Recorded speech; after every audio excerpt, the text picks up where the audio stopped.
Hello everyone, मैं प्रेम सागर आप सभी का आपके अपने इस YouTube channel struggle for education 563 में बहुत बहुत स्वागत करता हूं। डियर फ्रेंड्स, आज से हम शुरू कर रहे हैं रीजनिंग ग्रुप डी 2025 के लिए बेस्ट प्रैक्टिस सेट। इतना बेहतरीन तरीके से आपको सॉल्व करना बताऊंगा डियर फ्रेंड्स कि कभी भी आपका एक भी प्रश्न गलत नहीं होगा।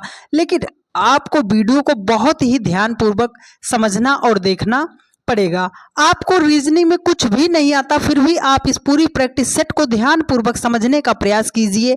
आपको बहुत ही ज़्यादा फायदा होगा इस प्रैक्टिस सेट से। तो आज की अपनी इस क्लास में हम 10 ही सवालों को रखे हैं, 10 चैप्टर पर आधारित सवालों को। तो आप सभी लोग पूरा मन लगा कर देखिएगा, आपको बहुत ही ज़्यादा फायदा होगा इस क्लास से। तो चलिए ज़्यादा देरी ना करते हुए क्लास को शुरू करते हैं और एक बेहतर अंदाज में सीखने का प्रयास करते हैं।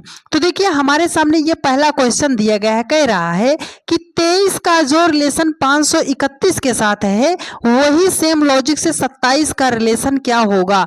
मतलब सर 23 को जिस प्रकार उसने 531 लिखा है, तो 27 को हम क्या लिख सकते हैं। तो हो सकता हो अभी आपको ये मुश्किल लग रहा हो कि सर हम कैसे करेंगे। तो मेरा एक छोटा सा कॉन्सेप्ट याद रखिएगा कि अगर छोटी संख्या से बड़ी संख्या बनाई गई है, अगर छोटी संख्या से बड़ी संख्या बनाई गई है, तो वहां पर आप या तो मल्टीप्लाई कीजिएगा, या तो स्क्वायर कीजिएगा, या तो क्यूब कीजिएगा। ठीक है, तो चलो सर यहाँ पर 23 लिखा है, अगर हम 23 का स्क्वायर ही कर देते हैं तो 23 का स्क्वायर हमारा 529 आता है। सर हम 531 तक तो पहुंच गए, लेकिन अभी 2 दूर हैं। तो 2 दूर हो तो आप इसमें 2 को ऐड कर लीजिए। तो 529 में जब हम 2 को ऐड करेंगे तो 531 हो जाएगा। तो चलो यहाँ पर सर जी 27 है, हम करते हैं 27 का भी स्क्वायर। तो 27 का स्क्वायर जो होता है वो होता है 729। देखो यहाँ पर आपने 2 ऐड किया था ना, तो यहाँ पर भी आप 2 ऐड कर दीजिए। तो अगर हम 729 में 2 ऐड करेंगे तो ये हो जाएगा हमारा 731 हो जाएगा। 731 जो है ऑप्शन सी में दिया गया है और यही आपका राइट आंसर हो जाएगा। उम्मीद करते हैं आपने मेरा यह कॉन्सेप्ट और यह सवाल बहुत ही ध्यानपूर्वक समझने का प्रयास किया होगा। बस आपको एक जरूरी बात याद रखनी है कि अगर छोटी संख्या से बड़ी संख्या की तरफ जाया जा रहा है तो मल्टीप्लाई कर सकते हैं, स्क्वायर कर सकते हैं, क्यूब कर सकते हैं। ठीक है डियर फ्रेंड्स, तो चलिए अब चलते हैं नेक्स्ट क्वेश्चन पर। देखिए अगला क्वेश्चन है आपके सामने। क्वेश्चन कह रहा है कि उस विकल्प का चयन कीजिए जिसमें संख्याएं उसी प्रकार संबंधित हैं जैसे निम्नलिखित सेट की संख्याएं हैं। मतलब जिस लॉजिक से इन संख्याओं को लिखा गया है, सेम उसी लॉजिक से कौन सा ऑप्शन लिखा जाएगा। तो देखो यह सवाल आज का लगभग ट्रेंड बन गया है, हर एक एग्जाम में आता है और मेरे बहुत सारे भाई इसको समझ नहीं पाते कि सर इसको हम करेंगे कैसे। तो आपको एकदम जीरो से बता रहे हैं, तो अपना ध्यान लगाकर समझिएगा। देखो जब भी आपके सामने ऐसा सेट बेस्ड एनालॉजी का क्वेश्चन आता है तो आपको करना क्या है, आपको हमेशा पकड़नी है छोटी छोटी संख्या को। अच्छा सर 8 है, 24 है, 6, अगर इसमें हम देखें तो छोटी संख्या 8 और 6 मिल जा रही है। अगर छोटी छोटी संख्या से बड़ी संख्या बनाई गई है तो वही मेरी बात है, मल्टीप्लाई कीजिएगा, स्क्वायर कीजिएगा, क्यूब कीजिएगा, लेकिन पकड़िएगा आप छोटी छोटी ही संख्या को। ठीक है, तो देखो सर यहाँ पर छोटी संख्या 8 और 6 है, 8 और 6 से हमें 24 लाना है। तो आपने बताया छोटी छोटी संख्या से बड़ी संख्या बनाने के लिए मल्टीप्लाई करते हैं। तो अगर हम 8 और 6 को मल्टीप्लाई करते हैं तो 8 छंगे कितना हो जाएगा, 48 हो जाएगा। लेकिन सर यहाँ पर उसने लिखा है 24, तो 24 और 48 का क्या रिलेशन है, 48 का आधा जो होता है वो होता है 24। मतलब पहली और लास्ट संख्या को गुणा कर देंगे और 2 से डिवाइड कर दें तो ये बीच वाली संख्या हमें मिलनी चाहिए। तो देखो 8 त्रिक 24 हो जाएगा, 24 का आधा 12 होता है, यहाँ पर 16 लिखा गया, ये नहीं होगा। 9 अठे कितना हो जाएगा, 72, 72 का आधा 36 होता है, यहाँ पर 40 लिखा गया है, ये ऑप्शन भी नहीं होगा। 14 अट्ठे आधा करोगे 44 तो कभी भी नहीं आएगा, तो ये ऑप्शन सी भी नहीं होगा। तो 3 गुणे 8 कर दो, 8 तिरिक कितना हो जाएगा 24, और 24 का जैसे ही हम आधा करते हैं तो कितना आएगा 12 आएगा। यहाँ पर बीच में कितना लिखा गया है 12 लिखा गया है। सेम पैटर्न जो है ऑप्शन डी फॉलो करता है और ऑप्शन डी ही आपका राइट आंसर हो जाएगा। इसी तरीके से सेट बेस्ड एनालॉजी का कोई सा भी सवाल आप सॉल्व कर पाओगे अगर मेरा आपको ये कॉन्सेप्ट पता रहेगा। ठीक है डियर फ्रेंड्स, तो चलिए अब चलते हैं नेक्स्ट क्वेश्चन पर। देखिए अगला क्वेश्चन है, बढ़िया सवाल है, बढ़िया तरीके से बताएंगे। देखो बोल रहा है कि दिए गए विकल्पों में से उस संख्या का चयन कीजिए जो निम्नलिखित श्रेणी में प्रश्नवाचक चिन्ह को प्रतिस्थापित कर सकती है। मतलब इस क्वेश्चन मार्क के स्थान पर कौन सी संख्या आएगी। तो इसको हम कैसे करेंगे, एक छोटा सा कॉन्सेप्ट आप याद रखिएगा कि अगर संख्या में बहुत ज्यादा गैप नहीं है, संख्या पास पास की लगभग दी गई है, तो उसको डिफरेंस के लॉजिक से सवाल को सॉल्व कर दीजिएगा। ठीक है, तो देखो यहां पर लिखा है 30 है, क्वेश्चन मार्क 83 है, 118, 160, 210। क्या संख्या में बहुत ज्यादा गैप है? सर नहीं है। तो डिफरेंस के लॉजिक से सॉल्व करेंगे। देखो यहां से तो नहीं निकाल सकते क्योंकि सामने ही क्वेश्चन मार्क है, तो चलो यहां से निकालते हैं। देखो यहां से हम डिफरेंस निकालते हैं। अगर हमें 160 से 210 बनाना है तो सर इसमें हमें 50 जोड़ना पड़ेगा। ठीक है, अगर 118 से हमें 160 बनाना है तो सर इसमें हमें 42 जोड़ना पड़ेगा। अगर 118 में हम 42 को जोड़ते हैं तब हम 160 पर पहुंच जाएंगे। अब अगर 83 से हमें 118 बनाना है सर तो इसमें हमें 35 को जोड़ना पड़ेगा, तब हम 118 पर पहुंच जाएंगे। तो यहाँ पर कौन सी संख्या होगी उसमें हम कितना जोड़ें कि 83 पर पहुंच जाएं। तो लॉजिक आपको यहाँ से तो नहीं मिला, लेकिन आप यहाँ पे देखो तो हो जाएगा 35 7 42, 42 8 50। तो यहाँ पर कौन सी संख्या होगी, देखो 7 8, तो पीछे कौन सी संख्या जुड़ी नहीं होगी 6। इसका मतलब है कौन सी संख्या होगी 29। 29 में 6 जोड़ेंगे तो 35, 35 में 7 जोड़ेंगे तो 42, 42 में 8 जोड़ेंगे तो 50। ठीक है, तो यहाँ पर 29 मत ढूंढिएगा, यहाँ पर कौन सी संख्या थी जिसमें आपने 29 को जोड़ा है तो 83 मिली है। अब आपको सिंपल सा करना है, 83 से आप 29 को क्या कर दो माइनस। क्यों सर, क्योंकि हमें पीछे वाली संख्या निकालना है। यहाँ पर तो आप आगे निकालते चले गए ना, आपको 29 माइनस करना पड़ेगा 83 से, तब आपके सामने संख्या आएगी 54। अगर यहाँ पर 54 हो जाएगा, अब देखो 54 में आप 29 को जोड़ोगे तो 83 हो जाएगा, 83 में आप जो है 35 को जोड़ोगे तो 118 हो जाएगा। ठीक है, मतलब इस क्वेश्चन मार्क के स्थान पर कौन सी संख्या थी 54 आएगी। 54 ऑप्शन सेकंड में दिया गया है और यही आपका राइट आंसर हो जाएगा। ठीक है डियर फ्रेंड्स, आप सभी लोग जितने जन देख रहे हो कृपया करके एक बार वीडियो को अपने सभी दोस्तों के पास फटाफट शेयर जरूर कर दीजिएगा। ठीक है, क्योंकि इससे ज़्यादा बेहतरीन कंटेंट और इससे ज़्यादा आसान भाषा में आपको कोई भी समझाएगा नहीं। तो आपसे बस एक ही बात है डियर फ्रेंड्स, हम्बल रिक्वेस्ट है कि आप सभी लोग इस प्रैक्टिस सेट को अपने उन सभी दोस्तों के पास शेयर कर दीजिए जो सरकारी एग्ज़ाम की तैयारी करते हैं। यह प्रैक्टिस सेट केवल ग्रुप डी के ही लिए नहीं है, आप किसी भी एग्जाम की तैयारी कर रहे हैं तो आपको इस प्रैक्टिस सेट से बहुत ही ज़्यादा फायदा होगा। तो आप सभी लोग एक बार फटाफट दम लगा के शेयर जरूर कर दीजिए। ठीक है, देखो बोल रहा है कि यदि प्लस को गुणा से परस्पर बदल दिया जाता है तथा और जो है माइनस को भाग से परस्पर बदल दिया जाता है तो निम्नलिखित समीकरण में कौन सा मान जो है प्रश्न चिन्ह को प्रतिस्थापित कर सकता है। मतलब इस क्वेश्चन मार्क के स्थान पर कौन सी संख्या आएगी। तो आपको सिंपल सा इसको चिन्ह ध्यान रखना है कि जहां पर प्लस होगा उसको आप गुणा कर दीजिएगा, जहां पर गुणा होगा उसको आप प्लस कर दीजिएगा। तो देखो यहाँ पर प्लस है तो इसको हम कर देते हैं गुणा। अब प्लस इसमें कहीं है और गुणा कहाँ है, गुणा यहाँ पर है, तो गुणा को हम कर देते हैं प्लस कर देते हैं। ठीक है। देखो जहाँ पे माइनस है उसको भाग कर दीजिए, तो यहाँ पर माइनस है, हमने इसको क्या बना दिया, भाग बना दिया, और जहाँ पे भाग है उसको आप कर दीजिएगा माइनस। अब ये नया इक्वेशन आपके सामने बन गया है। ये सवाल अब कैसे सॉल्व होगा, बॉडमॉस के रूल पर। अगर आपको कहीं ब्रैकेट दिखाई दे रहा है तो सबसे पहले उसे सॉल्व कर लीजिए, का लिखा है तो उसे सॉल्व कर लीजिए, नहीं लिखा तो सबसे पहले आप भाग को सॉल्व कीजिए, फिर गुणा को सॉल्व कीजिए, फिर जोड़िए, और सबसे लास्ट में आपको घटाना पड़ेगा। लेकिन सबसे पहले आपको डिवाइड ही करना है, तो डिवाइड यहाँ से हो जाएगा सर, 19 चौके 76 हो जाएगा। अब हम क्या करेंगे, गुणा करेंगे, तो गुणा सर यहाँ है 18 नब्बे 162 हो जाएगा। ये हो गया -53, ये हो गया +4। तो पहले घटाएंगे नहीं सर, पहले जोड़ेंगे। देखो गुणा हो गया उसके बाद जोड़ेंगे, तो 162 में जब हम 4 को ऐड करेंगे तो ये हो जाएगा 166। वहाँ से हमें 53 को माइनस करना है, तो अगर 166 से हम 53 को माइनस करते हैं तो संख्या निकल कर आएगी 113।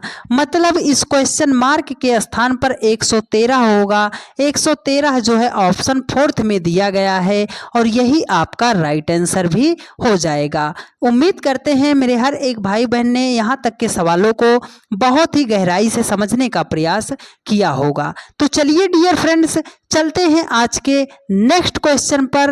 अगला सवाल है ब्लड रिलेशन का। बहुत ही प्यारा सा कॉन्सेप्ट बताएंगे, पूरा चैप्टर आपका एक सवाल से सॉल्व हो जाएगा। तो मेरी बात को आप बहुत ही ध्यानपूर्वक समझने का प्रयास कीजिएगा। देखो, आपको सवाल को बताने से पहले थोड़ा सा कॉन्सेप्ट बताते हैं। जब भी ब्लड रिलेशन का क्वेश्चन आता है, इसको आप अपने ऊपर लेकर सॉल्व कीजिए। करना कैसे है, देखो ये मान लो आप हो, और जैसे ही ऑप्शन में आएगा पिता, तो पिता का मतलब जहाँ पर हो आप वहीं से एक पीढ़ी ऊपर चले जाओ। दादा की बात किया तो जहाँ पर आप हो वहीं से 2 पीढ़ी ऊपर चले जाओ। बेटा बेटी की बात किया तो जहाँ पर हो वहीं से नीचे चले जाओ। मेल पुरुष की बात करेगा तो उसे प्लस साइन से दर्शा देना। लड़की की बात करेगा, फीमेल की बात करेगा तो उसे माइनस साइन से दर्शा देना। अगर 2 लोगों का विवाह, शादी विवाह हुआ है तो उसे डबल बॉन्ड से दर्शा देना। इतनी बात पता है तो सवाल आपके कदमों में झुक जाएगा। देखो यहाँ पर लिखा है a+b, यहाँ पर v+u है। सर ABCD यहाँ पर लिखा है, VU कुछ और लिखा है यहाँ पे, तो उससे आपको नहीं मतलब, आपको मतलब है केवल इस चिन्ह से मतलब है कि यहाँ पर कौन सा साइन दिया गया है, ठीक है, कौन सा चिन्ह दिया गया है। तो यहाँ पर प्लस है, प्लस देखो सर यहाँ पर है। प्लस का मतलब क्या है कि ए बी की बहन है। प्लस है ना, प्लस का मतलब ए बी की बहन है, तो ए बी तो यहाँ नहीं दिया गया सर। आपको ए बी से नहीं मतलब, आपको मतलब है कि ये जो पहला वाला है ये दूसरे वाले का क्या है। तो आप बोलोगे ये जो पहले वाली है ना ये दूसरे वाले की बहन है। मतलब ये जो भी है ये बहन है, किसकी बहन है सर, यू की बहन है। यहाँ पर गुणा लिखा गया है। गुणा का मतलब क्या है, ए बी का भाई है। मतलब यू जो है भाई है, किसका भाई है, क्यू का भाई है। यहाँ पर माइनस है, माइनस का अर्थ है कि ए जो है बी की बेटी है, ये क्यू जो है बेटी है। बेटी है तो मतलब ये बेटी कहाँ जाएगी, नीचे। किसकी बेटी है, टी की ये बेटी है। बेटी है तो हमने माइनस कर दिया। यहाँ पर देखो प्लस, प्लस का मतलब ए बी की बहन है। ये जो टी है ये बहन है, किसकी बहन है, आर की बहन है। फिर से प्लस है, मतलब आर जो है किसकी बहन है, पी की बहन है। आर जो है किसकी बहन है, पी की बहन है। यहाँ पर गुणा है। गुणा का मतलब ए जो है बी का भाई है, मतलब पी जो है भाई है किसका, यस का भाई है। क्वेश्चन बोल रहा है कि पी जो है भी के साथ कैसे संबंधित है। ये जो पी है वो भी का क्या लगेगा या लगेगी। तो इसको आप अपने ऊपर ले लीजिए। ये मान लो आप हो, ये आपका भाई है, ये आपकी बहन है, ये आपकी मम्मी है, ठीक है। ये मम्मी है, मम्मी की जो बहन है वो आपकी मौसी हो जाएंगी, और आपकी जो मम्मी का भाई है वो आपका क्या लगेगा। बोलोगे सर जी वो तो मेरी मम्मी का भाई मतलब मेरा मामा लगेगा। तो मामा जो है ऑप्शन 3rd में दिया गया है, और यही आपका राइट आंसर हो जाएगा। ठीक है डियर फ्रेंड्स, चलिए चलते हैं नेक्स्ट क्वेश्चन पर। फटाफट आप सभी लोग वीडियो को शेयर करते रहिए। देखिए अगला क्वेश्चन है ये क्वेश्चन है सिटिंग अरेंजमेंट का। आज तक सबसे ज़्यादा अगर आपको कोई सा चैप्टर परेशान करता है तो सिटिंग अरेंजमेंट का ही क्वेश्चन परेशान करता है। एक ही सवाल से पूरा चैप्टर आपको समझा देंगे डियर फ्रेंड्स। एक भी प्रश्न आपका गलत नहीं होगा। तो कॉपी कलम को थोड़ा सा साइड रखिए, कमेंट को आप बंद कीजिए, बस ध्यान पूर्वक आप सुनने समझने का प्रयास कीजिए। देखो बोल रहा है कि ABCDEFG और H नामक लड़कियां एक वृत्ताकार मेज के चारों ओर केंद्र की ओर उन्मुख होकर बैठी हैं। ठीक है, कितनी लड़कियां हैं? 8 लड़कियां हैं। तो सबसे जरूरी बात, एक फिगर पर आपको काम नहीं करना है, आपको फिगर बनाना है 2। तो चलो सर 8 लोगों को हमने, ये सभी लोग किधर की मुख किए हैं? केंद्र की तरफ मुख करके बैठे हैं। कितने लोग हैं? 8 लोग हैं। ठीक है, अब देखो यहाँ पर कह रहा है कि ए जो है बी के बाईं ओर दूसरे स्थान पर बैठी है। देखो जो यहाँ पर पहला लेटर आ रहा है इसको हम बैठाएंगे कहाँ से? तो मेरा ये कर्सर आप याद रखिएगा, इसको यहीं से बैठाना है। ए यहाँ पर है, लेकिन ये ए जो है बी के बाईं ओर, अगर बी को यहाँ पर रखेंगे तब तो ये दायां हो जाएगा, है ना। तो ए जो है बी के बाईं ओर दूसरे स्थान पर, तो हमने बी को यहाँ पे बैठा दिया, पहला स्थान दूसरा स्थान। तो हमने ए को यहाँ कर दिया, बी को यहाँ कर दिया, पहला स्थान दूसरा स्थान। ठीक है, देखो एफ सी के ठीक बाईं ओर बैठा है। तो एफ सी अभी आपको कहीं दिखाई दे रहा है? नहीं दिखाई दे रहा। आगे बढ़ जाओ। डी जो है एफ या ई के निकटतम पड़ोसी नहीं है, अभी डी इसमें कहीं दिखाई दे रहा है? एफ दिखाई दे रहा? नहीं दिखाई दे रहा। आगे बढ़ जाओ। देखो बोल रहा है कि एच जो है बी की निकटतम पड़ोसी नहीं है। ये जो एच है ना तो यहाँ बैठ सकती है ना तो यहाँ बैठ सकती है, अभी हम नहीं बैठाएंगे। आगे बढ़ जाओ। देखो कह रहा है कि ए और डी के बीच केवल 3 लड़कियां बैठी हैं। ए और डी के बीच, तो अगर इधर से गिनोगे तो 1 2 3, 1 2 3, मतलब डी यहाँ पर बैठा है हमारा। डी कहाँ है? यहाँ पर बैठा है। अब देखो यहाँ पर देखो, अब पीछे लाइन पढ़ो कि देखो कह रहा है कि डी जो है एफ या ई का निकटतम पड़ोसी नहीं है। ये जो डी है एफ, यहाँ पर एफ और ई साथ नहीं हो सकते। अगर यहाँ से आप लाइन शुरू करते, देखो बोल रहा है कि एफ जो है सी के ठीक बाईं ओर बैठा है। एफ जो है सी का बायां, यही तो होगा, एफ सी का बायां। हमें नहीं पता यहाँ बैठे थे या यहाँ बैठे थे, तो हमने सी को यहाँ कर दिया, एफ को हमने यहाँ कर दिया। अब देखो कह रहा है कि डी जो है एफ या ई का निकटतम पड़ोसी नहीं है। ये जो डी है एफ और ई के बगल में नहीं बैठा, तो सर यहाँ पर तो डी एफ के बगल में बैठा है, नहीं होगा। ये जो डी है एफ के बगल में यहाँ तो नहीं है, तो मतलब ई को हम यहाँ नहीं रख सकते, तो ई को हमें यहाँ पर रखना पड़ेगा। अब ये जो डी है एफ या ई का निकटतम पड़ोसी नहीं है। देखो बोल रहा है कि एच बी का निकटतम पड़ोसी नहीं है, तो मतलब एच हमारा यहाँ पर नहीं बैठ सकता, तो एच बैठेगा हमारा यहाँ पे। तो A B C D E F, एक ही व्यक्ति बचा है जी, तो ये फिगर हमारा गलत हो गया। क्वेश्चन कह रहा है कि निम्नलिखित में से कौन सी लड़की डी की निकटतम पड़ोसी है? तो डी की निकटतम पड़ोसी तो एक हमारा जी है, दूसरा हमारा एच है। तो कौन निकटतम पड़ोसी हैं?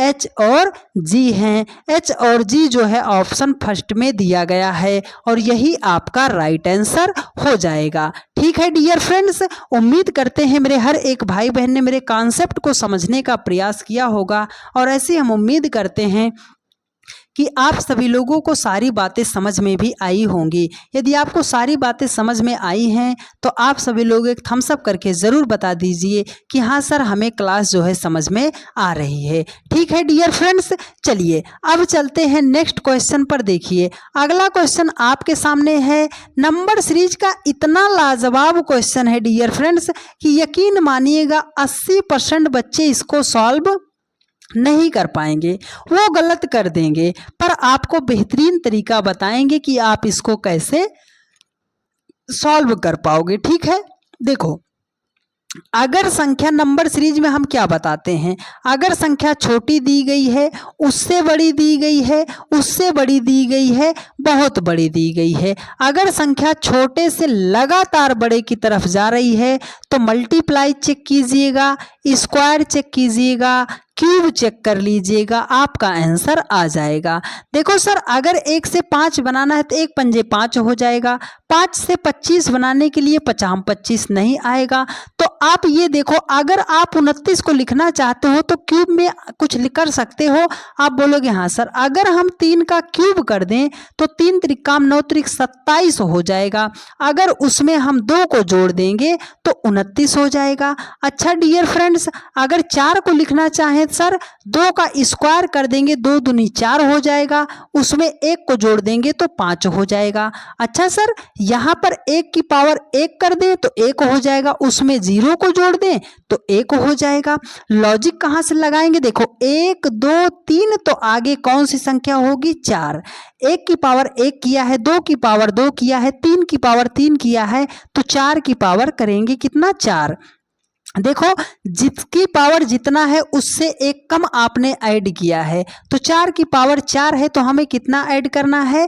3 ऐड करना है। तो 4 की पावर 4 का मतलब क्या होता है? 4 चौके 16, चौके 64, चौके 256, और 256 में जब हम 3 को जोड़ देंगे तो हो जाएगा हमारा 259 हो जाएगा। 259 जो है ऑप्शन जो है सेकंड में दिया गया है, और यही आपका राइट आंसर हो जाएगा। तो इस प्रश्न का आप स्क्रीनशॉट जरूर ले लीजिएगा, क्योंकि यह बहुत ही बढ़िया सवाल है, बच्चे इसको गलत कर देंगे। ठीक है डियर फ्रेंड्स, तो चलिए अब चलते हैं नेक्स्ट क्वेश्चन पर। देखिए अगला सवाल है आपके सामने, देखो कथन एवं धारणा का क्वेश्चन है। कैसे करना है देखिए, आप पढ़िए पहले।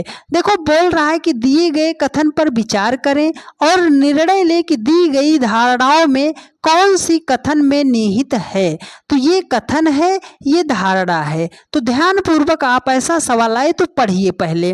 ठीक है, देखो बोल रहा है कि केप टाउन में पानी की कमी की विकटता के चलते सरकार ने पानी की खपत कम करने के आदेश जारी किए थे।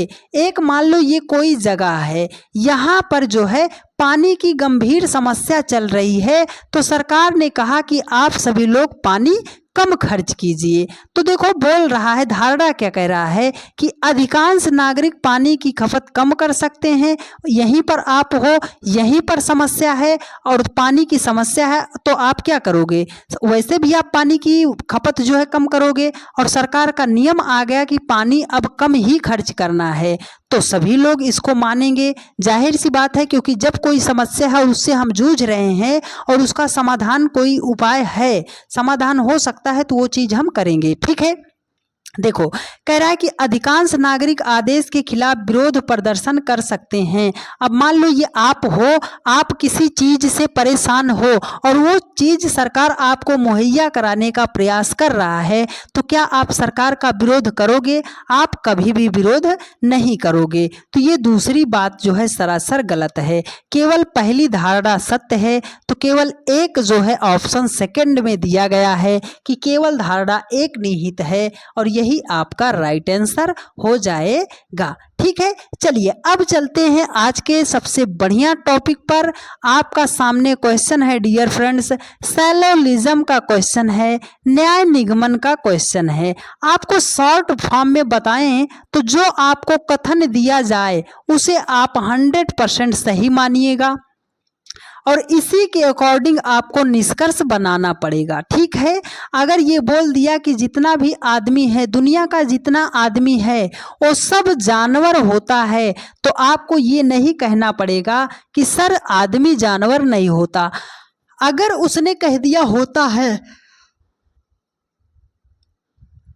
तो मान के आपको चलना है कि होता है, आपको अपना दिमाग उसमें नहीं लगाना है। ठीक है, देखो तो चलो इसका ग्राफ बनाते हैं। देखो बोल रहा है कि कुछ जानवर जो है, हमने कहा ये इतना जानवर है, लेकिन उसने कहा कुछ जानवर चूहे हैं। ये पूरा जानवर था, इसमें से कुछ, इसका मतलब ये जितना टचिंग में है इतना जानवर जो आपका है वो क्या है?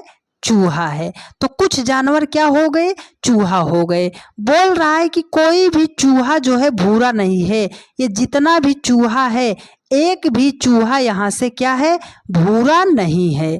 तो अब देखो निष्कर्ष पे चलते हैं। देखो कह रहा है कुछ जानवर भूरे हैं, कुछ जानवर भूरे हैं, तो अगर आपको गोला टचिंग में है तब तो होगा, नहीं है तो मतलब नहीं होगा। तो कुछ जानवर भूरा है, गलत हो जाएगा। अब देखो कोई भी जानवर भूरा नहीं है, कोई भी जानवर भूरा नहीं है या नहीं है। गोला जब टचिंग में नहीं है तो हम दूसरे वाले को भी नहीं बता सकते, मतलब दोनों हो जाएगा आपका गलत। लेकिन आपको अब क्या करना कि कुछ जानवर भूरे हैं, कोई भी जानवर भूरा नहीं है। जब एक पॉजिटिव एक नेगेटिव आ जाएगा तब आपको वहाँ पर 50-50% का चांस रहता है, हो भी सकता है, हो भी नहीं सकता है। तो ना तो हम पहले को गलत कह सकते हैं, ना तो दूसरे को सही कह सकते हैं, ना तो दूसरे को गलत कह सकते हैं, ना तो पहले को सही कह सकते हैं। तो इसका मतलब है कि या तो निष्कर्ष एक सही होगा या तो निष्कर्ष सेकंड सही होगा। तो ऐसा ऑप्शन आपको सेकंड में दिखाई दे रहा है और यही आपका राइट आंसर भी हो जाएगा। ठीक है डियर फ्रेंड्स, चलिए अब आज के चलते हैं सबसे लास्ट सवाल पर। क्वेश्चन नंबर 10 मिसिंग नंबर का बढ़िया सवाल है। पूरा कॉन्सेप्ट आपकी जुबान पर रटा देंगे, पर अपनी नज़र जो है स्क्रीन पर आप धंसाए रखना डियर फ्रेंड्स। ठीक है, देखो बोल रहा है कि लुप्त संख्या ज्ञात कीजिए। इस क्वेश्चन मार्क के स्थान पर संख्या फाइंड आउट करनी है। तो कैसे करना है अभी आपको हो सकता हो नहीं पता है। तो देखो जब भी आपके सामने ऐसा वर्ग में मिसिंग नंबर का क्वेश्चन आता है तो आपको मेरी केवल एक बात याद रखनी है कि जिधर सबसे बड़ी बड़ी संख्या दी जाए उसी दिशा में आपको सवाल को सॉल्व करना पड़ता है। तो देखो सर अगर इस रो में देखते हैं तो बड़ी संख्या यहाँ है, इस रो में देखते हैं तो बड़ी संख्या यहाँ है। अगर इस जगह पर आपको बड़ी संख्या दिखाई देगी इसका मतलब है हमें लेफ्ट टू राइट सवाल को सॉल्व करना पड़ेगा। तो देखो अगर हम 14 और 4 को मल्टीप्लाई करते हैं तो 14 चौके कितना हो जाएगा, 56 हो जाएगा, 56 हो जाएगा। यहाँ पर उसने लिखा कितना है सर 28 लिखा है। तो 28 जो है 56 का आधा ही तो क्या होता है 28 होता है। तो 21 और गुणे अगर हम 6 कर रहे हैं तो 21 छक्के कितना हो जाएगा 126 हो जाएगा। उसका आधा कर देते हैं तो 63 हो जाएगा। मतलब क्या है सर कि 45 को हम 8 में मल्टीप्लाई कर देंगे तो 360 हो जाएगा, पर हमें लिखना है उसका आधा। तो 360 का आधा कितना होता है 180 होता है। मतलब इस क्वेश्चन मार्क के स्थान पर कौन सा नंबर आएगा 180 आएगा। 180 जो है ऑप्शन डी में दिया गया है और यही आपका राइट आंसर हो जाएगा। उम्मीद करते हैं मेरे हर एक भाई बहन ने आज के पहले सेशन को, पहले प्रैक्टिस सेट को बहुत ही ध्यानपूर्वक समझने का प्रयास किया होगा।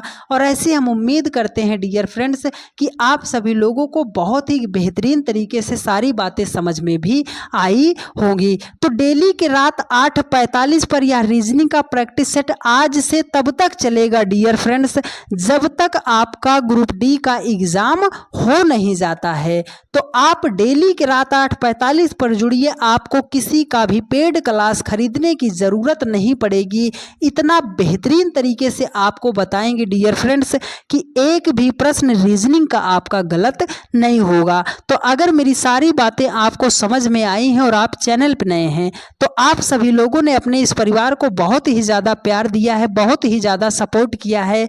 तो आप सभी लोग चैनल को सब्सक्राइब ज़रूर कर लीजिए। और आपका प्ले स्टोर पर ऐप है SFE 563, SFE 563 प्ले स्टोर पर ऐप है। तो जाइए आप सभी लोग उसको फटाफट डाउनलोड करके उसमें आप ज्वाइन हो जाइए। ठीक है, बहुत ही जल्द आप सभी लोगों के लिए रीजनिंग का बेस्ट बैच एकदम क्रैश कोर्स लेकर आएंगे डियर फ्रेंड्स कि उससे आगे रीजनिंग में कुछ भी नहीं होगा।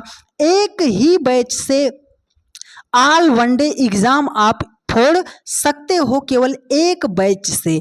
ठीक है, तो फटाफट आप सभी लोग SFE 563 ऐप को डाउनलोड कर लीजिए, उसमें आप इनरोल हो जाइए और उसके बाद जैसे ही हम बैच लॉन्च करते हैं, यकीन मानिएगा डियर फ्रेंड्स कि उससे आगे कुछ भी रीजनिंग में होगा ही नहीं। और फीस एकदम मिनिमम होगी कि जितने में आप रिचार्ज भी नहीं हो पाता आपका 1 महीने का, उतने में आपका हम जिंदगी बदलने का प्रयास ज़रूर करेंगे। तो आप सभी लोग एक प्यारा सा कमेंट करके ज़रूर बता दीजिएगा कि आपको क्लास कैसी लगी है, क्या सारी बातें समझ में आई हैं या नहीं आई हैं। मिलते हैं आप लोगों से नेक्स्ट वीडियो में। धन्यवाद।